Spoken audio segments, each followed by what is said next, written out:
मेरा नाम है मोहित और आपका स्वागत हमारे YouTube चैनल हिस्ट्री चैंपियन में। तो जैसा कि आप जानते हो, आपका जो पेपर होने वाला है ज्योग्राफी का, फिजिकल ज्योग्राफी का, भौतिक जो भूगोल है उससे संबंधित, तो उसका अगला जो महत्वपूर्ण प्रश्न है वो अपन पढ़ने वाले हैं। डेविस एवं पेनक द्वारा समझाए गए अप्रदन जो चक्कर सिद्धांत है उसके बारे में विस्तार से बताइए। काफी ज्यादा महत्वपूर्ण प्रश्न है ये वीडियो जो मैं आपके सामने जो ये क्लास पढ़ा रहा हूँ। अगर आपके सामने अगर ये पीडीएफ आप खुद फ्री में प्राप्त करना चाहते हो तो आपको क्या करना पड़ेगा, आपको इस चैनल को सब्सक्राइब करना पड़ेगा। जैसे चैनल को सब्सक्राइब करोगे, डिस्क्रिप्शन में आपको प्लेलिस्ट का लिंक मिलेगा, वहां पर आपको अन्य वीडियो है इस टॉपिक से संबंधित, उसके वीडियोस देखने को मिल जाएंगे। फिर आपके सामने जो टेलीग्राम चैनल है, आप टेलीग्राम चैनल को ज्वाइन कर लेना। टेलीग्राम चैनल को आप जैसे ही ज्वाइन करोगे, आपके सामने ये पीडीएफ है, वो फाइल वाले सेक्शन में जाना होगा आपको टेलीग्राम को ज्वाइन करने के बाद में, और वहां पर छोटे शब्दों में ज्योग्राफी सर्च कर लेना। GEOGRAPHY ऐसे सर्च करोगे तो बीए फर्स्ट सेमेस्टर ज्योग्राफी के नाम से पीडीएफ आएगी। यही पीडीएफ होगी, वो खोलकर पढ़ लेना उसको। साथ के साथ अगर फ्लिपकार्ट व मंत्रा से कोई प्रोडक्ट खरीदना चाहते हो सबसे ज्यादा डिस्काउंट पे, तो इस व्यू प्रोडक्ट वाले ऑप्शन पे क्लिक करके कोई भी प्रोडक्ट खरीद सकते हो। चलिए तो शुरू करते हैं। अब अपन आपके सामने जो ये प्रश्न है, डेविस एवं पेनक द्वारा समझाए गए अपर्दन चक्र के सिद्धांत की विवेचना कीजिए।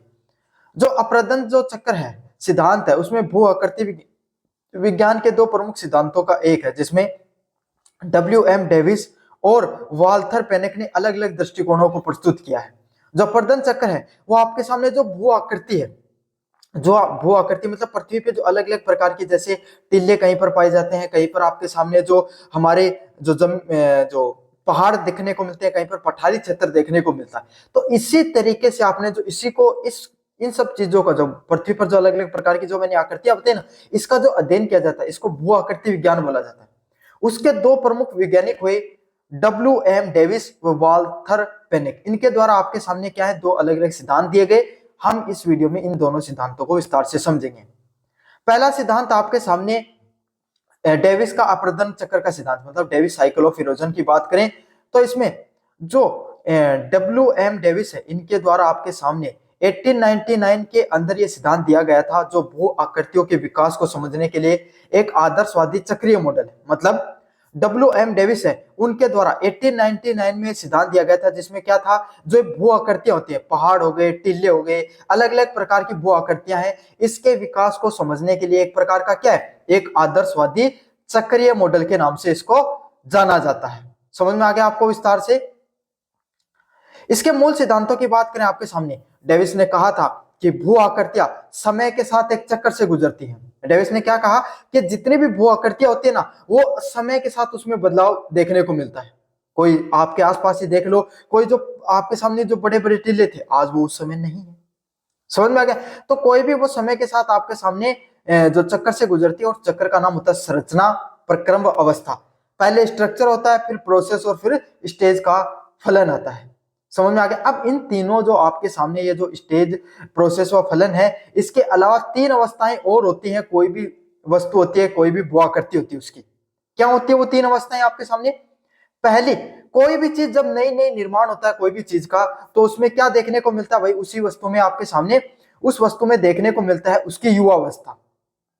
युवावस्था क्या होती है आपके सामने, उत्थान, तेजी से होता है। कोई भी चीज का निर्माण है जब तेजी से होता है आपके सामने, है ना, तो उसको क्या बोला जाता है, उसकी युवावस्था बोला जाता है। नदियां तेजी से नीचे की ओर कटाव करती हैं, गहरी घाटियों का निर्माण होता है, जल प्राप्त हुआ है, जो सिप्रिकायों का निर्माण होता है। देखो, नदियां जब आपके सामने पहाड़ों से निकलती हैं तो उसके अंदर क्या होता है, पहाड़ी क्षेत्र ऐसे होता है भाई, है ना, ढलान वाला क्षेत्र तो सीधी की सीधी आपके सामने नीचे की तरफ आ रही होती है, ऐसे आती है। तो क्या होता है, बहुत तेज धारा पानी की बहती है, और तेज धारा पानी की बहुत अधिक कटाव करती हुई जाती है। इससे क्या होता है, आपके सामने गहरी गहरी जो खाइयां हैं उनका निर्माण होता है। ये घाटियां वी शेप की होती है। किस शेप की होती है आपके सामने, वी शेप की घाटियों का निर्माण होता है। मतलब ये जो यहां से ऊपर से चौड़ी और नीचे से आपके सामने थोड़ी कुल्फी टाइप वाली मान लो आप थोड़ी, है ना। क्या होता है, यहाँ से जो ऊपरी भाग होता है ना, जो नदी का पानी ऊपर से जाता तो वो ज्यादा कटाव करता चला जाता, ज्यादा क्षेत्र में बहाव करता आपके सामने। और अलग अलग प्रकार के जल प्राप्त होते हैं, वो सिप्रिकाएं हैं, वो प्रमुख होती है। मतलब जो बड़े बड़े भाई नदियां आपके सामने, बड़े बड़े जो जल प्रताप क्या होते हैं आपके सामने भाई, जो फाउंटेन, जो आपके सामने जो झरने होते हैं ना। अब झरने के पहाड़ से कोई घाटी थी, सीधा पानी नीचे गिर रहा आपके सामने, सीधी खड़ी ढलान आपके सामने, तो इस प्रकार की ढलान है ये, मान लो आप, थोड़ा सा मैं इसको एडजस्ट कर देता हूं हाथ को, तो ऐसे समझ लो भाई, सीधा पानी यहां से आया और सीधा पानी नीचे जा रहा है, समझ में आ गया। तो जल प्रताप वो प्राप्त होते हैं आपके सामने इसमें। अगले वाली अवस्थाएं हैं प्रौढ़ अवस्था। प्रौढ़ अवस्था क्या होती है, उत्थान समाप्त हो जाता है और अप्रदन सक्रिय हो जाता है, मतलब नदियां पार्श्व कटाई चौड़ाईकरण अधिक करती हैं और घाटियां चौड़ी हो जाती हैं, ऊंचाई कम होती है उनके अंदर। मतलब प्रौढ़ अवस्था क्या होती है, जब नदियां हैं घाटियों के क्षेत्र से निकलकर जब आपके सामने मैदानी क्षेत्र में, मतलब वो ढलान वाला क्षेत्र है ना, अब देखो ये अपना हाथ है ना, इसका जो ढलान वाला क्षेत्र, अब उसको ऐसे मान लो कि यहाँ से उसने बहुत तेजी से ढलान की, अब वो किस में आ रही है, मैदानी क्षेत्र में आ रही है, इस क्षेत्र में आ रही है, इस प्रकार का कोई क्षेत्र होगा उसमें आ रही है, तो क्या होगा, जो गति है वो थोड़ी धीमी हो जाती है। और नदियां हैं वो आपके सामने क्या करती हैं, जो चौड़ाई होती है ना उसको बढ़ाती है, मतलब फैलती है। फिर गहरी तो तेज धारा होगी जब, तो वो नीचे से कटाव करती हुई चलेगी आपके सामने, लेकिन जब गति कम होगी तब वो क्या, पानी फैल जाता है आपके सामने। समझ में आ गया आपके सामने। घाटियां चौड़ी हो जाती हैं और ऊंचाइयां कम हो जाती है, और क्या होता है, घाटियां वो धीरे धीरे और चौड़ी हो जाती हैं और उसकी ऊंचाइयां वो धीरे धीरे और कम होने लग जाती हैं। अगले वाला है जीर्णोवस्था। अपर्दन का अंतिम चक्कर होता है, जो अपर्दन होता है उसका अंतिम चक्कर होता है, मैदान लगभग समतल हो जाते हैं, जैसे फेनीफ्लेक्स कहते हैं, केवल कुछ कठोर चट्टाने के टिल्ले व मेनोडेनाक बचते हैं। मतलब मैदान लगभग आपके सामने क्या जाते हैं, जो अब समतली क्षेत्र में पहुंच जाती है, जिसे पेनी प्लेन कहा जाता है, केवल कुछ कठोर चट्टान वह क्या बचते हैं आपके सामने, मोने डेनोक बचते हैं आपके सामने। आलोचना की बात करें, डेविस ने माना कि उत्थान तेजी से होता है लेकिन फिर रुक जाता है, जबकि अपर्दन बाद में शुरू होता है। आलोचना ने बहुत सरल वास्तविकता से दूर बताया। डेविस ने क्या बताया था कि जो उत्थान होता है ना बहुत ऊंचाई जल्दी से होता है और फिर रुक जाता है, लेकिन उसके बाद में क्या, अपर्दन बाद में धीरे धीरे शुरू होता है। आलोचना ने इसे बहुत ही सरल क्या बताया कि बहुत ही सरल सिद्धांत है आपके सामने, है ना, और उसके बाद में क्या, वास्तविकता से दूर दिखाई पड़ता है, ऐसी वास्तविकता होती नहीं है असलियत में। समझ में आ गया। अगले वाला सिद्धांत आपके द्वारा किसके द्वारा दिया गया, पेनेक का जो अप्रदन का जो चक्र सिद्धांत है, पेनेक साइकिल ऑफ इरोजन के नाम से उसको जाना जाता है। वाल्थर पेनेक ने डेविस के विचारों का विरोध करते हुए गत्यात्मकता, डायनामिक्स व यथार्थवादी मॉडल प्रस्तुत किया, जिसमें उत्थान और जो अप्रदन है वो दोनों एक साथ चलते हैं। वाल्थर ने क्या बताया आपके सामने, जो डेविस के विचारों का विरोध करते हुए उन्होंने क्या बताया, एक मतलब वास्तविक जो एक जो इस मॉडल तो आपके सामने डेविस के द्वारा भी दिया गया था, लेकिन वो वास्तविकता से दूर था आपके सामने। वाल्थर पेने के द्वारा जो सिद्धांत दिया गया वो एकदम वास्तविक दिखाई पड़ता है, जिसमें उत्थान और अपर्दन दोनों के दोनों एक साथ चलते रहते हैं। इनका मूल सिद्धांत आपके सामने पेने के अनुसार भू आकृतियों का विकास उत्थान की दर, मतलब जो भू आकृतियां उसका निर्माण की दर और अपर्दन की दर, कटाव की दरों के बीच में संबंध पर निर्भर करता है। इन्होंने क्या बताया, भू आकृतियों की जो विकास होता है उसमें और जो कटाव होता है कोई भी भूमि में, वो दोनों के दोनों एक साथ दिखाई पड़ता है। कैसे भाई, आपके सामने कोई घाटी है, घाटी में जब नीचे से कटाव होता रहेगा तभी तो उस घाटी का निर्माण होता रहेगा, तो उसके बीच में इन्होंने बताया है। समझ में आ गया आपके सामने। इन्होंने 3 अवस्थाएं बताई हैं, इनके द्वारा 3 अवस्थाएं बताई गई। पहली है उत्थान की बढ़ती दर। उत्थान अपर्दन से तेजी से होता है और ढाल उत्तल कॉन्वेक्स बताती है। मतलब क्या होता है आपके सामने, जो उत्थान है ना, मतलब वो बहुत तेजी से होता है आपके सामने। क्यों भाई, बहुत तेजी से बहती है कोई नदी, तो क्या होता है, बहुत तेजी से उसमें उत्थान देखने को मिलता है, कोई भी घाटी होती है उसके अंदर।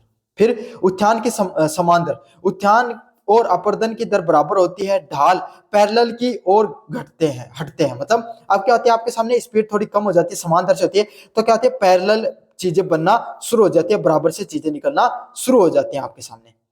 अगले वाला आपके सामने उत्थान की घटती दर। उत्थान जो अपर्दन उत्थान से तेजी से हो जाता है, ढाल कॉनकेव बनती है, अंतिम चरण में समतल मैदानों का एंड्रफ का निर्माण होता है। मतलब इसमें क्या होता है आपके सामने, लास्ट में एंड्रफ है उनका निर्माण होना शुरू हो जाता है, उत्थान तेजी से होता है, और कॉनकेव जो ढाल होती है, अवतल ढालों का निर्माण होना शुरू होता है। अगर अपन विस्तार से बात करें, मुख्य अंतर, पेनेक ने जो उत्थान व अपर्दन को जो समकालीन प्रक्रिया माना है, जो डेविस के स्थिर मॉडल से पूर्ण भिन्न है, उनके ढालों के विकास पे अधिक जोर दिया है। मतलब इनका ढालों के विकास पे ज्यादा जोर दिखाई पड़ता है, किनका, पेनेक का आपके सामने। निष्कर्ष की बात करें आपके सामने, डेविस के मॉडल भू आकृतियों के अध्ययन के लिए एक सरल और आसानी से समझ में आने वाला ढांचा प्रदान करता है। जो डेविस के द्वारा जो मॉडल दिया गया है वो भू आकृतियों के अध्ययन अगर अपन अध्ययन करें तो बहुत आसानी से अध्ययन कर सकते हैं, आसानी से चीजों को समझ सकते हैं और बहुत आसानी से अपन चीजों को, हर आकृति को समझ सकते हैं। वहीं पेनेक का जो मॉडल है वो जटिलवादी है, उत्थान तथा अपवर्तन को जोड़कर दिखाता है। लेकिन ये आधुनिक भू आकृति इन दोनों मॉडल के तत्वों को यूज करती है। मतलब देखो दोनों में अंतर यही है, डेविस ने जो मॉडल दिया ना वो यथार्थवादी, वास्तविक नहीं है लेकिन उसको आसानी से समझा जा सकता है।